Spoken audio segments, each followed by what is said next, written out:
On tourne ce truc. Les gens voient beaucoup de choses sur les réseaux. Mais il y a des choses qu'on n'en parle pas, qu'on a vécues nous ensemble, qui ont été pas faciles du tout. J'en parlerai pas parce que c'est vraiment de l'ordre du privé. Mais il a été là dans ces moments-là. Et c'est vrai que des fois encore maintenant, c'est compliqué pour moi de surmonter ça. Et j'en parlerai pas parce que c'est très personnel, mais c'est très dur, très dur. Mais qui te concerne toi? Qui nous concerne nous, mais ouais, surtout moi, ouais. Ah d'accord, je pense comprendre. Ouais, mais Il me tue, ça me fait, je te jure. Quand il voit que la situation est dramatique. Mais je peux comprendre. Il sait pas quoi le dire, ouais, mais c'est compliqué, c'est vrai. Est-ce que tu te sens aujourd'hui de partager l'épreuve que tu as vécue? Oui, parce que je pense que peut-être... meuf. C'est vrai, mais jure, parce qu'en plus, je pense que je dois pas être la seule à vivre ce genre de choses, mais je pense que j'ai repris tellement du poil de la bête et j'ai pas peur de dire les choses. Go girl. Ouais. Je suis avec Et puis toi. je pense que, ouais, comme je dis, il y a plusieurs filles qui peuvent vivre la même chose. J'étais en couple avec Sacha, donc déjà, j'ai vécu la tromperie que j'ai expliqué là en décembre 2023 et j'ai enchaîné. En fait, j'étais enceinte. Oh. Après avoir appris la tromperie? Déjà pendant. J'étais à la limite de 3 mois en plus de ça. Donc j'ai failli ne pas avorter et j'ai fait le choix d'avorter parce que finalement à contre-coup, quand je vois les circonstances, je suis plus à l'aise avec ce choix-là. Après, je respecte le choix de tout le monde. Chacun est libre de faire le choix de garder son enfant ou pas. Moi, je suis pas prête. Concrètement, je me sens pas. De toute façon, c'est un droit. Tu voilà, n'as pas à te justifier. Voilà, non, j'ai pas à me justifier. Mais ça a été très dur parce que quand on avorte, déjà, je l'ai fait par prise de médicaments. Je pensais pas que ça faisait aussi mal. Et apparemment, ça dépend des métabolismes. Et moi, ça m'a tué de l'intérieur. Et en plus de ça, je vais peut-être être trash pour certains, mais de voir l'embryon aux toilettes, Oh putain, ouais. c'est dur. C'est dur. Et en fait, sur le moment, pendant quelques semaines quand même, ça m'a impacté parce que je me suis dit, c'est là que j'ai réalisé que j'enlevais une vie quand même. Ouais. Et je réalisais pas avant, quand on parlait, je vais être honnête, hein, quand on parlait d'avortement. Mais c'est toujours quand des fois tu le vis aussi que ça m'avait, je sais pas, un enchaînement en plus de plein d'événements. Au même moment, il y avait aussi le cancer d'Héloïse. Enfin, ouais, il y avait plein de trucs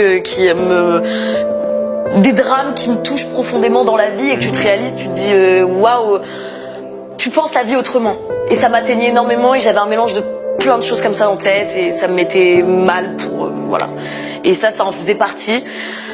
En tout cas, si je peux conseiller les filles qui passent par là, par être enceinte, et non mais c'est vrai, c'est peut-être important. C'est vraiment. Déjà, ne prenez pas toute la responsabilité sur vos épaules. Ah bah, parce faut qu'il y en être deux, a hein. Bah, faut être deux, c'est 50-50. Ouais, mais c'est compliqué parce que des fois, l'homme ne comprend pas forcément et la peur d'annoncer peut-être à la famille aussi. Mais t'as été accompagnée toi par Sacha dans cette épreuve? Oui, là je peux rien dire, il a été formidable, je ressemblais à Gollum aux toilettes, pas te mentir. C'était horrible, c'est vraiment tous les organes qui se contractent, hein. C'est affreux. Il était pour ce choix de Oui, mettre un terme à la grossesse? Oui, il était pour ce choix aussi, il était vraiment, heureusement qu'il était là. Aujourd'hui, comment ça va? Ça va, parce que je te dis, je pense que cette rupture m'a tellement bouleversée que pour moi maintenant le plus important c'est, en fait, ça m'a bouleversée de l'intérieur, ça fait un changement énorme en moi, c'est la santé, il n'y a plus rien qui m'atteint, à part la santé, ma famille. C'est peut-être bizarre aussi ce que je vais dire, mais avoir la foi ça m'a énormément aidé. Chacun est libre, moi ça m'aide à me réancrer dans le présent et le moment présent est un cadeau et c'est tout ce qui compte. Et tu penses que tu vas rester marqué par ce qui t'est arrivé? Non. Par cette rupture, par cette tromperie, par cet avortement? Non. Est-ce que le corps, est-ce que l'esprit, est-ce que le corps reste marqué? Peut-être quand je serai enceinte, là je pourrais pas le dire, peut-être. Je serais méfiante, je serais peut-être stressée. Mais là pour le coup, je me suis promise de pas mettre les mecs tous dans le même panier. En fait chaque expérience est unique et différente et là je me suis dit vraiment, Emma, stop, t'es plus une gamine, tu commences à avoir 26 ans, t'avais juste à apprendre. Si l'univers, tout ce qu'on veut, la vie t'a mis ça sur ton chemin, c'est que tu devais apprendre une bonne fois pour toutes sur certaines choses.